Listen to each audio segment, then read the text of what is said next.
Chris Coarse, and without any ado, yes, right. All right, well, thank you. All right, I don't know if I need this, but we'll go with it anyway, see what happens. I'm Chris Coarse from Conowingo Models. This is going to be an overview of some of the things I've run into getting into the model railroad business, and show you some of the products and some of the inspirations and some of the headaches I've had throughout this process. A little about me. I am a 31-year, well, almost 32-year Air Force vet. I'm in the Delaware Air Guard as a C-130 loadmaster. I'm the current superintendent down there. And so basically I started this business about, actually almost 3 years ago. That'll be 3 years at the end of the month here. And to me, it's a bridge to retirement.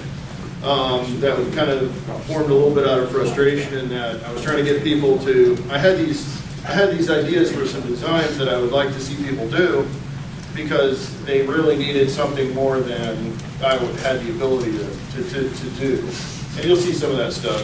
And finally, I blame Conowingo Models on Jeff Grove of Carolina Craftsman Kids, because he said, do it yourself. So here we go.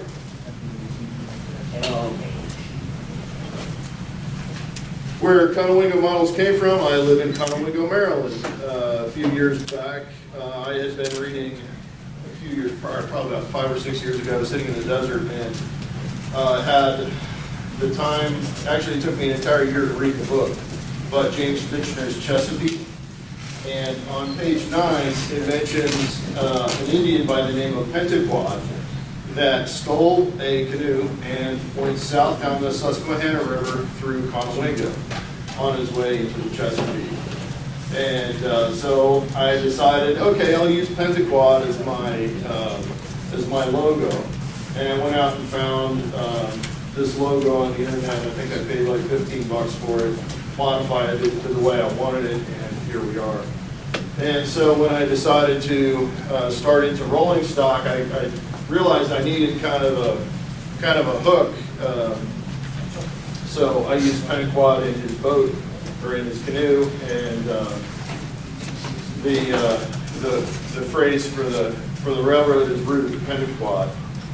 Even though that's kind of tongue in cheek, I guess it's kind of an homage to what used to happen quite frequently, is that people would expand their railroad by their model railroad empire by sending people decals or different kits or railroad cars with their name and specific slogan. Like John Allen used to use a lot of tongue-in-cheek stuff on his stuff.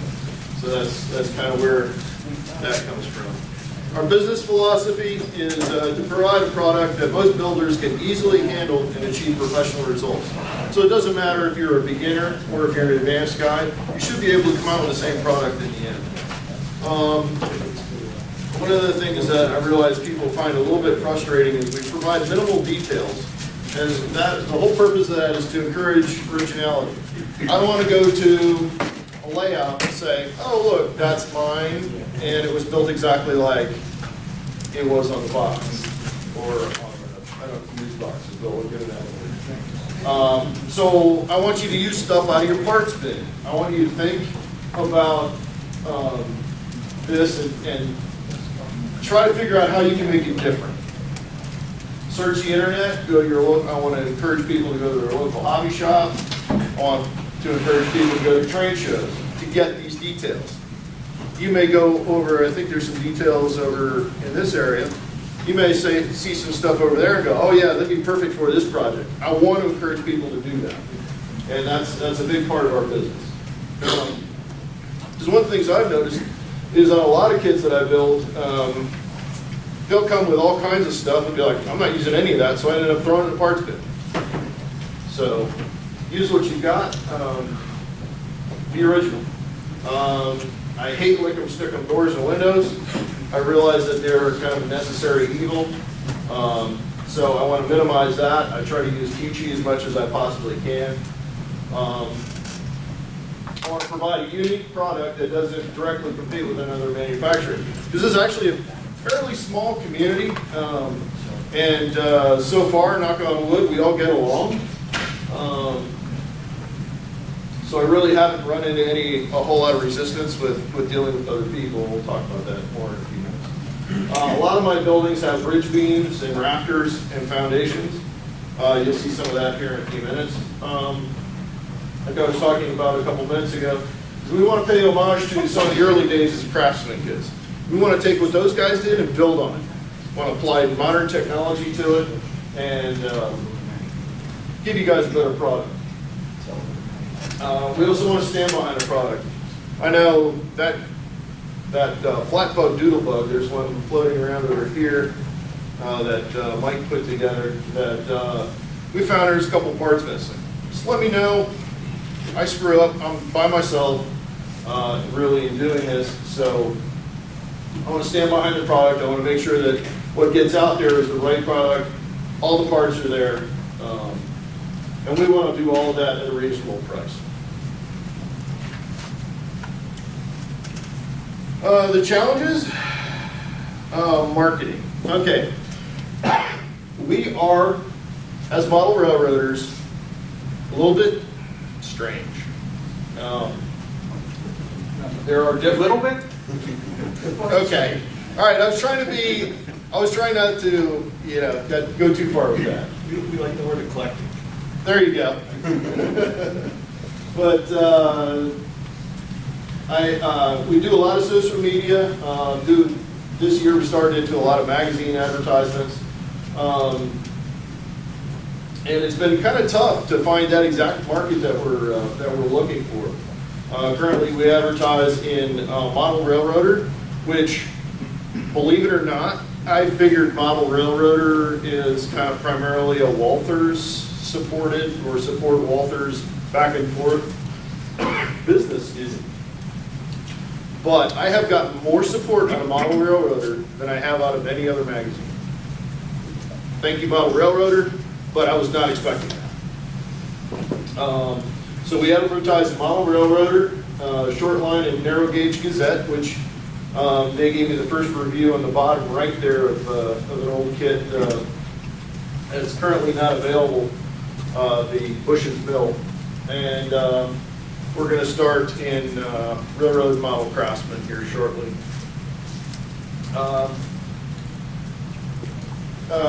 We want to provide unique products.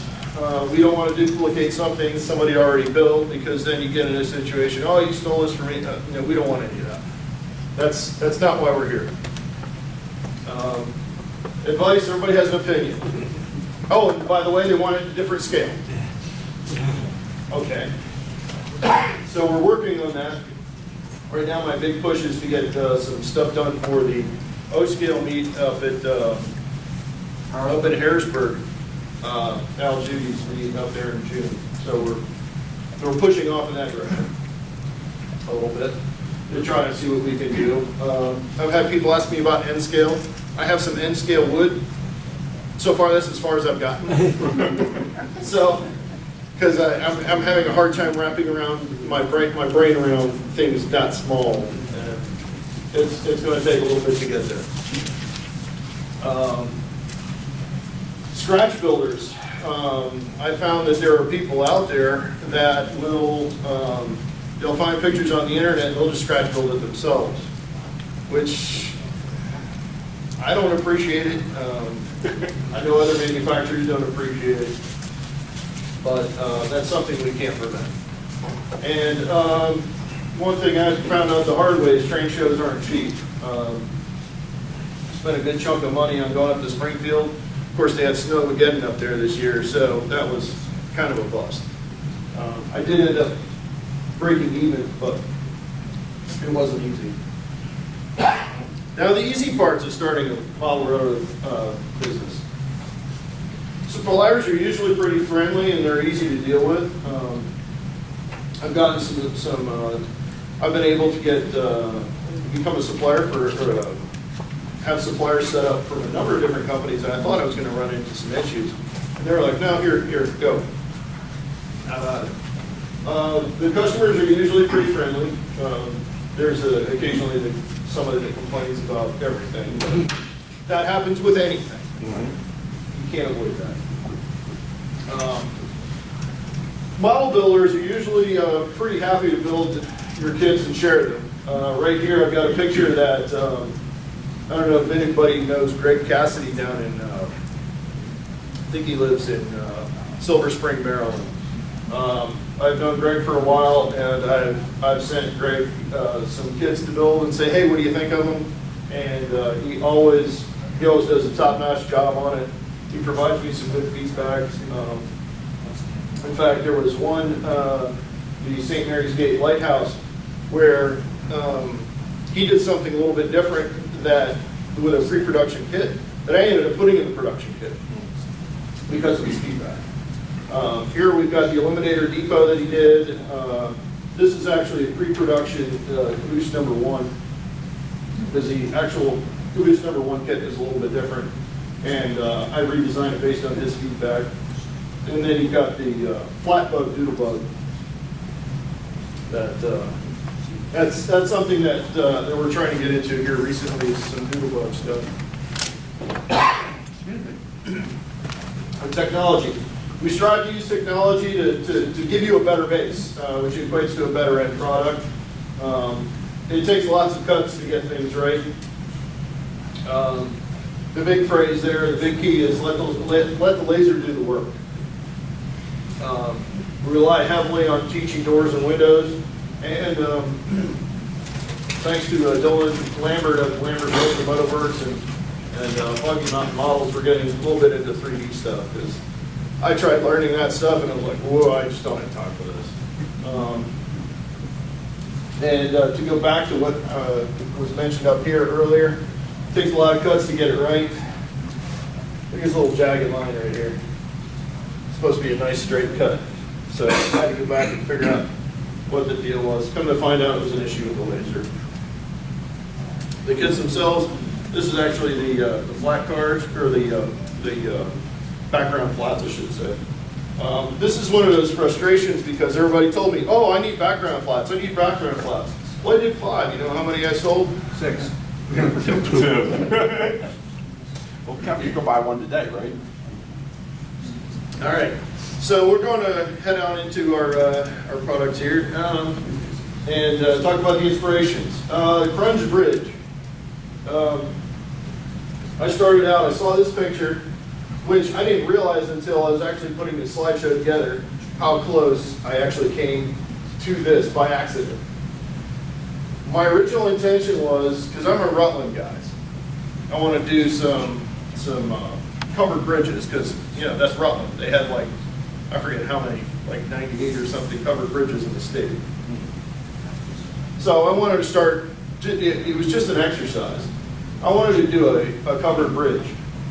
And I was seeing this picture of John Allen's slope back stock car quite a bit. So I was like, well, let me try it and see what happens. And see if I could do that. And what you see on the right is what I came out with. Because really I was kind of aiming to do something along this lines and just kind of incorporate the two.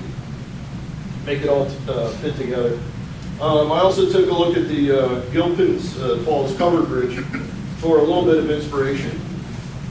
And see this support piece right here, it's actually right in here. And that's actually what holds the floor into place on my kit. So, excuse me, I used some cedar shingle roofing from Real Scale Models. He does some first class stuff. It was actually, he inherited that when he bought the Rusty Stumps original line. And so I was buying it from Rusty Stumps, and when Steve bought it out, I had to go to Steve and go, Steve, you've got these. Walt told me so. He's like, oh, let me go look. And he found them, and that's now one of the products that he sells is the cedar shake roof.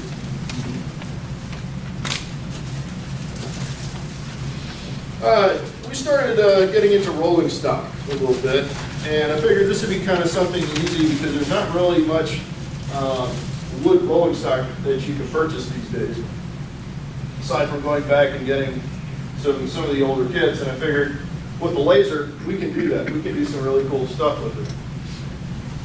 So it all started out with the 24-foot wooden flat car as a base.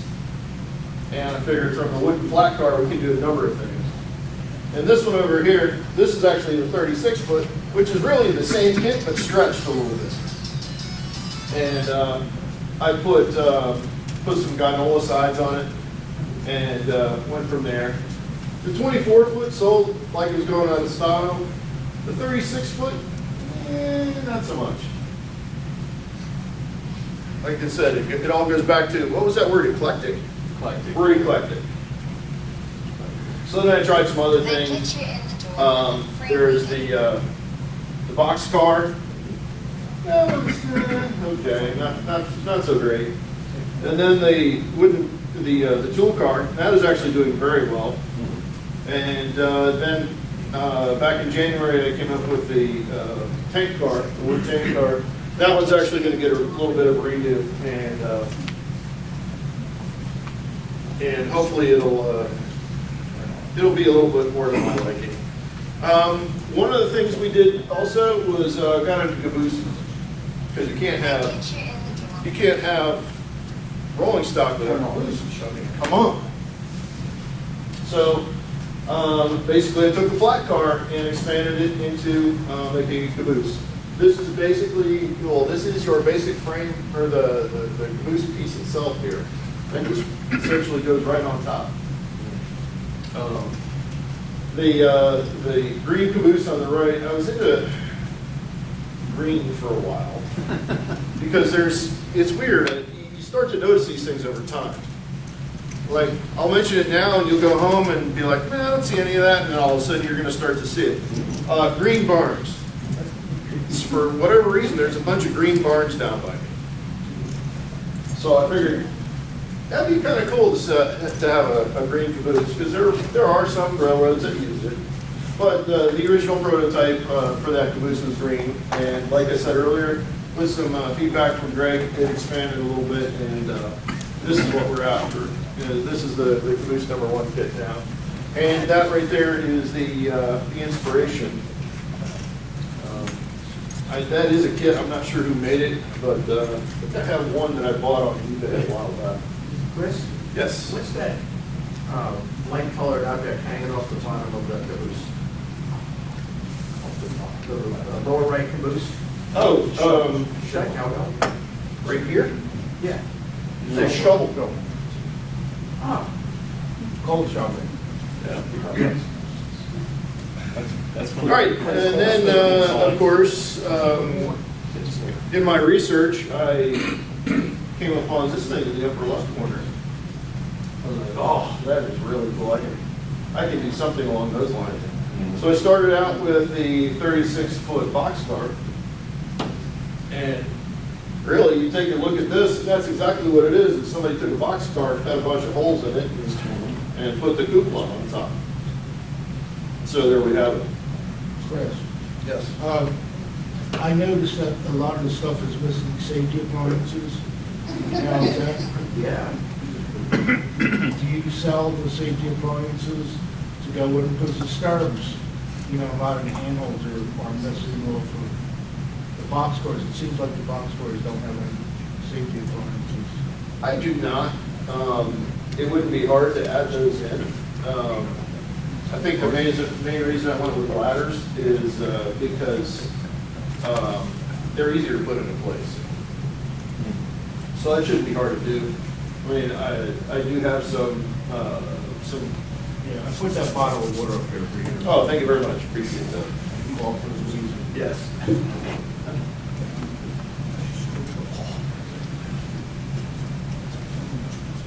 All right, and our latest venture are the doodle bugs. So I started out, I really like this one in the upper left. And when you look at it, you realize that it's a Bachmann key 45 tons, as you can see the interconnected base wheels there. So I'm pretty sure, I think that was an ON30. So part of my whole thing is how do you bring the weirdness or the coolness, whichever, of ON30 into HO. So that's what I tried to do with the dual boat. I tried to use a lot of kits that, a lot of bases that people have readily available. I know personally I've got a bunch of these GE 35 tons sitting at home that I've just accumulated over the years. God only knows where they came from. But pretty sure as model railroaders we all have them. So I figured that would be a good base for a dual boat.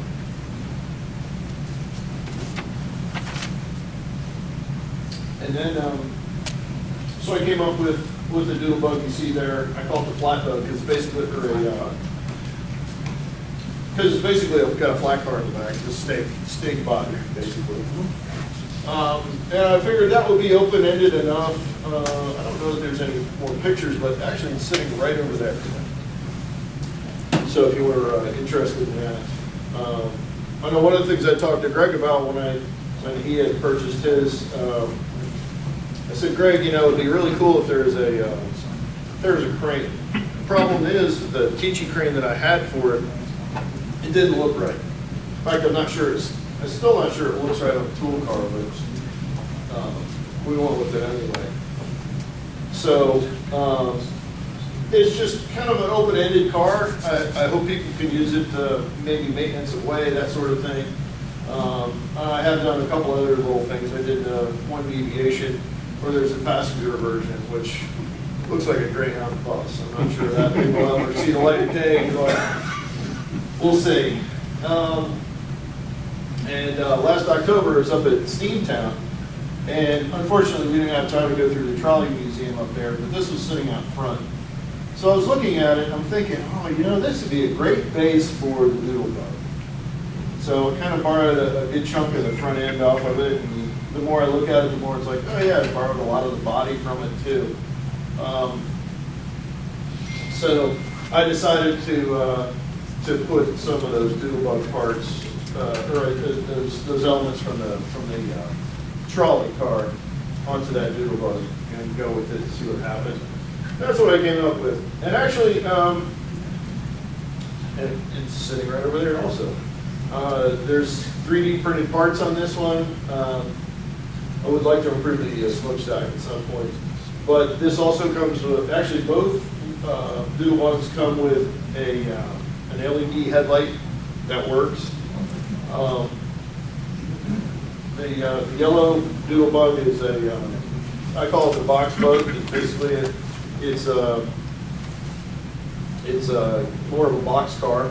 That's a box car powered doodle bug there.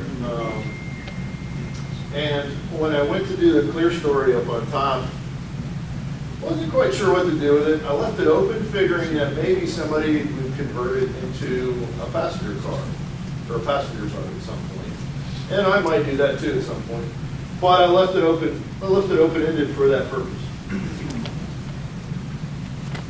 So hopefully that takes off and flowers all on its own. Oh, another thing about the box bug is you'll see the Adlake markers on the back. Those are Tomar Adlake markers which come with the kit, and they do work.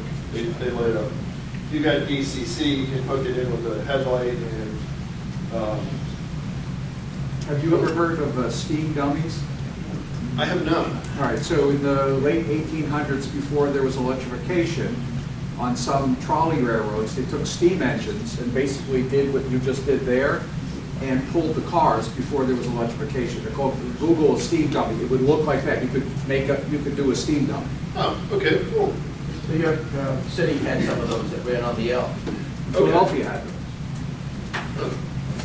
So I don't know if I mentioned it. They were made to look like a trolley so it wouldn't scare people. Right.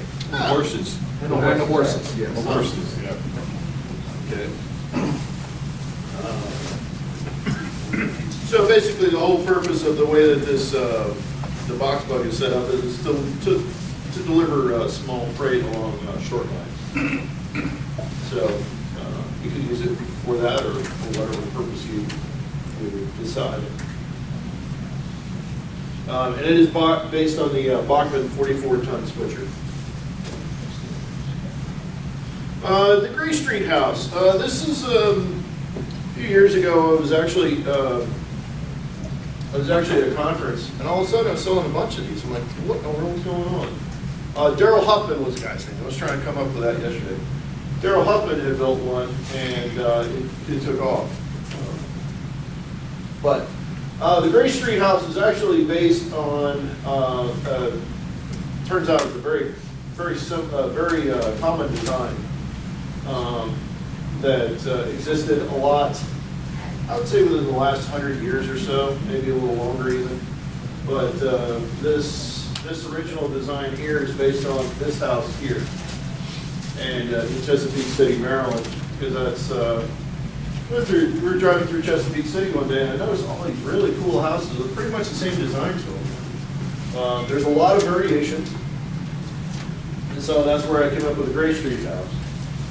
And eventually, with enough prodding, I decided, okay, I'll put a porch on it. I'll put the foundation on it, and I'll put a tar roof on it. And we'll sell it as a company house version, which is basically what you're seeing in the lower right corner there. And that one has sold very well as well. People really like that. And there is an O-scale version. Right now, in fact, I have some here that they're just the Gray Street house itself. It doesn't have the porch, but I'm working on that one. Painter General Store. For family vacation, we go down Route 13 through the Delmarva Peninsula, and we go to Cape Charles, Virginia. It's a lot shorter drive than going to the Outer Banks.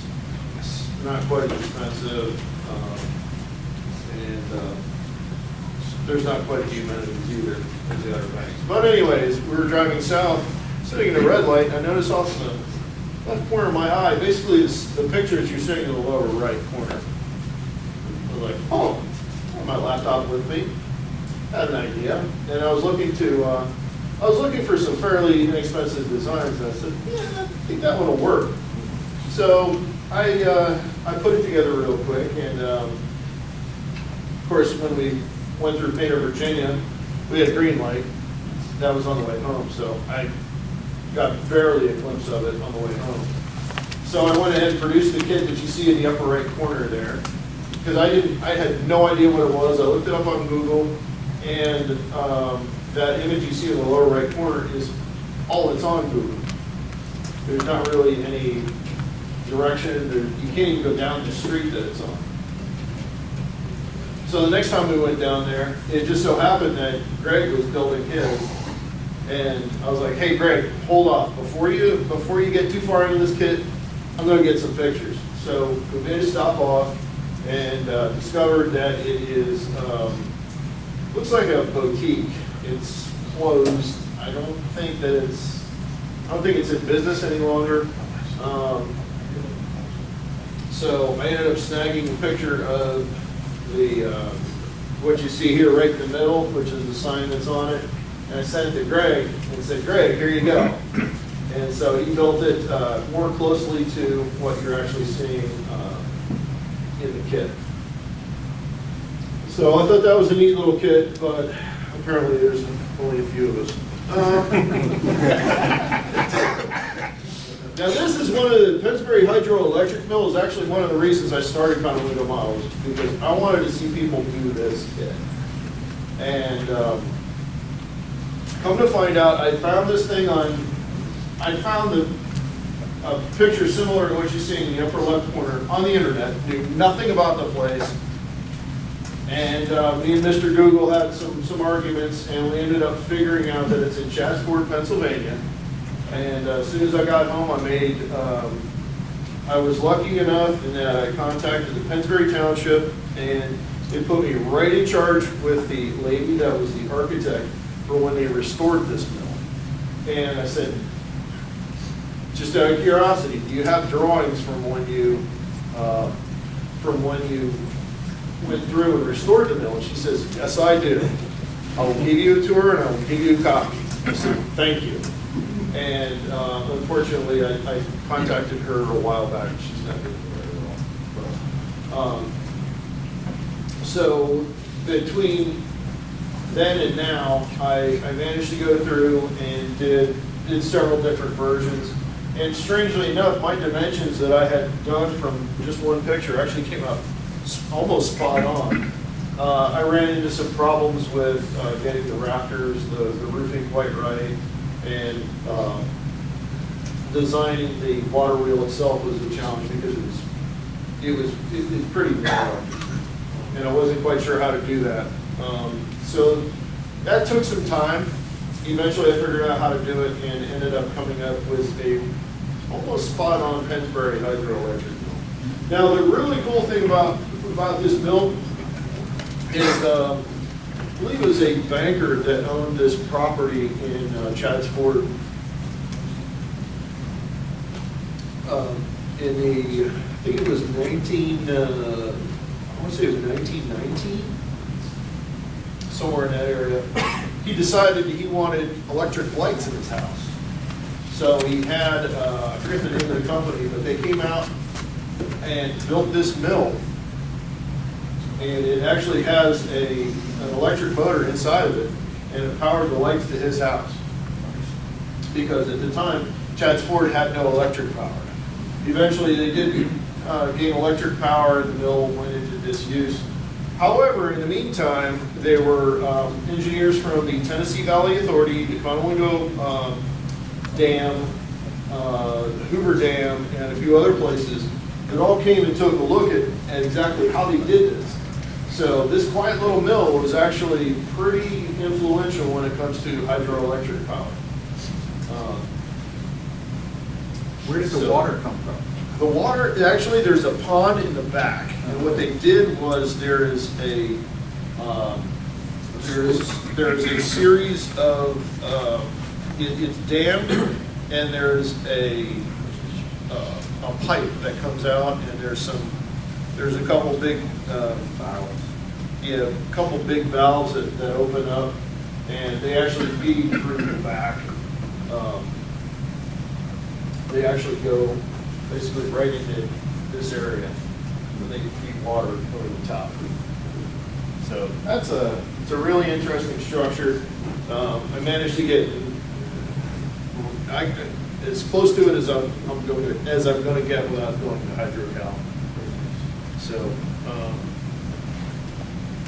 in fact, that also uses some of Steve Millie's cedar shake shingles on it. In fact, it's sitting right over there also. Does your model go through the term? Yes. And in fact, you could motorize it if you wanted to, because there's enough room in there for it. And what's really weird is that this looks red.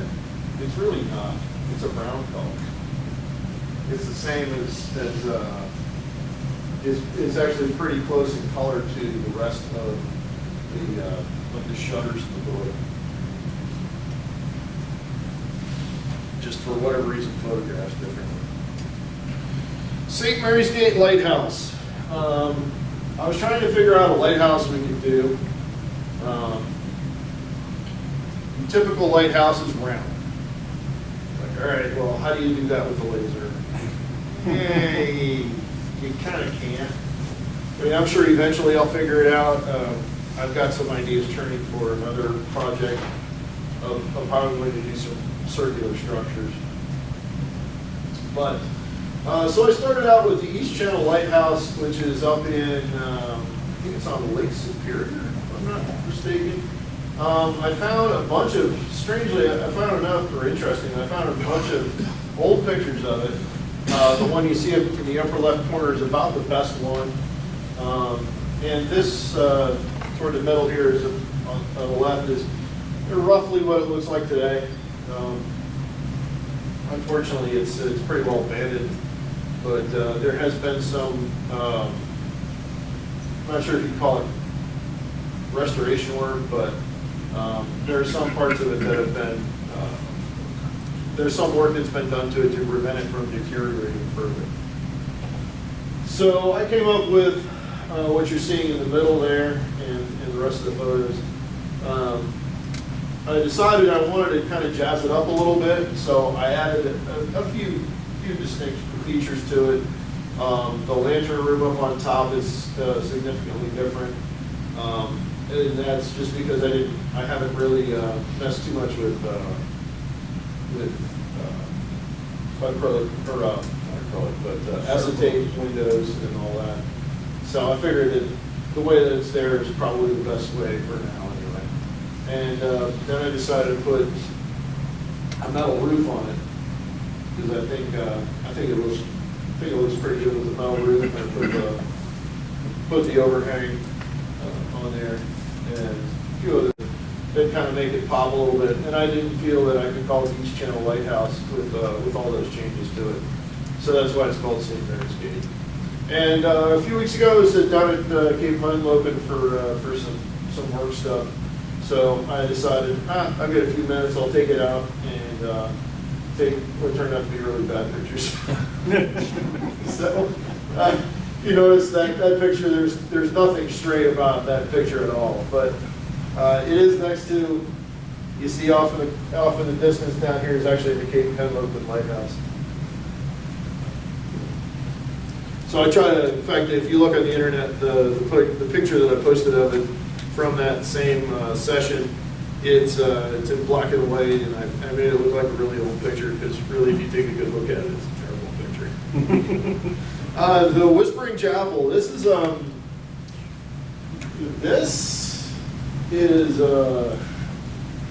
it took some work to get this one right.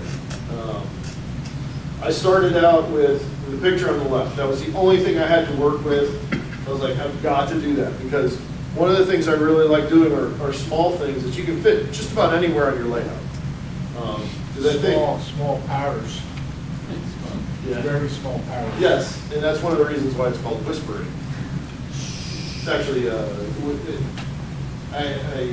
borrowed the title sort of from the song, but because this is not a church, you want to have a big Baptist gospel with a huge choir. So you just kind of whisper, and I think that gets the point across. But anyway, I took the picture in the left here and said, okay, how can I bring that to the U.S.? Because if I make this like you see it here, it's very European. It actually could probably go in a Spanish town or maybe central, maybe South America or Florida type. So how do I make that a little more universal so it looks like it could go pretty much anywhere in the U.S.? So that's what I did. In fact, the middle picture there is actually the prototype. I actually ended up moving the cross further down. And then I sent one to Greg so he could take a look at it and punch some holes in it. And he actually did a great job with it. You notice in the lower right here, he's got the bridge in the back, Fringe Bridge, and then Whispering Chapel in front of it. He made a really nice tiny diorama with it. So, you know, the things you think about after the fact. I've got this thing designed. I'm in the process of writing the directions, and I decided, I wonder if this thing's on Google Maps. So that's when I went through and figured out who it was that took this picture and where it was taken. And come to find out, I think it's SmartNo. There's more than one SmartNo, so you have to use Purity Hills. But anyways, it's Slovenia. And so I went and did a lot of detective work, and one of the weird things is that there are many chapels that are somewhat similar to this one. There's a yellow one that's out there. It's a little bit bigger. But anyway, I finally found this one, and I felt like I hit the Holy Grail because I found more pictures of it. It was on Google Maps. So it's actually smaller than I thought it was. But at that point, it's like, all right, I'm committed, so I got to go with what I've got. All right, think we're getting near I think this is the end, actually. Social media, we're on Facebook, Instagram, YouTube. We're not big Instagram people, we just throw pictures up there and help people come to the website. What I've got here, this is the Kello trolley station, and it's an HO scale. It's actually based on another kit, the Eliminator Depot, and I'm actually part of a group on Zoom that's called New Tracks Modeling, and if you go to newtracksmodeling.com, this is actually going to be a part of, New Tracks is a weekly program that it's on Wednesdays, and actually there's a Saturday afternoon session, but I just don't have the availability to do the Saturdays. But I host an event on there called My Build. Once a month, you send me your pictures, and I put it together in a slideshow very similar to this one, and we'll go through, and each person gets to say, hey, look what I did, or look what I screwed up, or, yeah, that's me. That was my big one a while back. I just hurried through this thing, and it just looked terrible. But anyway, or hey, I need help with this, or look what I found at a train show or swap meet or whatever.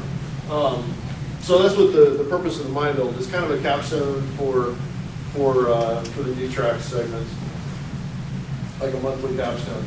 There's also a build-along segment that we're going to be hosting is starting May 25th. We're actually going to be doing the Kello Station. It's Jim Kello is the guy that started New Tracks. So Kello Station is going to be in HO and O scale. I've got to start doing some recordings for that. So it's going to be a build-along. So you buy the kit and you build along. You pay, you watch the first episode, and the first episode, I believe it's going to be about choosing your colors and bracing. Once you get, we'll go through that. But this building here has the same internal bracing concepts as you see on Pennsbury Mill. There are a number of different projects that all use a similar bracing method. But this is one of those kits where I looked at it and I was reminded, when I first got back into model railroading about 10 years ago, I bought a Tyco Harley station. And the thing I really did not like about that kit was you can put the whole thing together, and these roof supports, you don't need to put those in there. It's extra. So one of the things that I decided when I started to put this business together was those roof supports are supposed to be roof supports. So let's make it look like what it's supposed to do. Let's actually get it to do what it's supposed to. Put the roof supports in there, that way they're actually supporting the roof, so it'll add a layer of realism to it. So that's why I did it. All right, I think that's about it. So are there any questions? So when you build, one of your models and make it yourself, do you do like a batch run, or do you make to order? What I actually do, I will make a prototype, and I will eventually get to the finished product. And then I'll build maybe 6 of them. Really, it depends on the sheet of wood that I'm dealing with. Like, if let's say it takes 2 column inches, and I've got what I might do is just say, all right, I'll use a 12-inch section. So there's 6 right there. And I'll try to keep it that way. And then once I see how it sells, then I'll either produce more or not even bother. I've had some that I produce and produce and produce. I've done batches of 24. I've done batches of 1? I actually have, because the weird thing One kid wonder? is what I'm actually trying to, one as in, I need to finish up this other kit that I've got like 3/4 of the parts for. Because sometimes it'll end up being like, I'll get a sheet of 7. Or you know, I'll get a weird number, and then, I think, which one was it? I think it was, it may have been the bridge, that the way it cuts, it actually makes sense to do 7. So I might do 7 at a time. Did you bring samples for everybody? There's some on the door prizes. There are some on the door prizes. Yes, I brought some scratch builder specials as the door prizes. I think there's 4 of them over there. Thank you. And the deal behind the scratch builders is that there's no instructions with them. It's basically the wood with cuts in it, and it may have been rejected. In fact, I think probably I ran into an issue with plywood, in that for whatever reason it doesn't cut all the way through. So that's part of the scratch builder. It's like, okay, you've got a base. I'm giving you a base. Do something with it. I am using Corel Draw.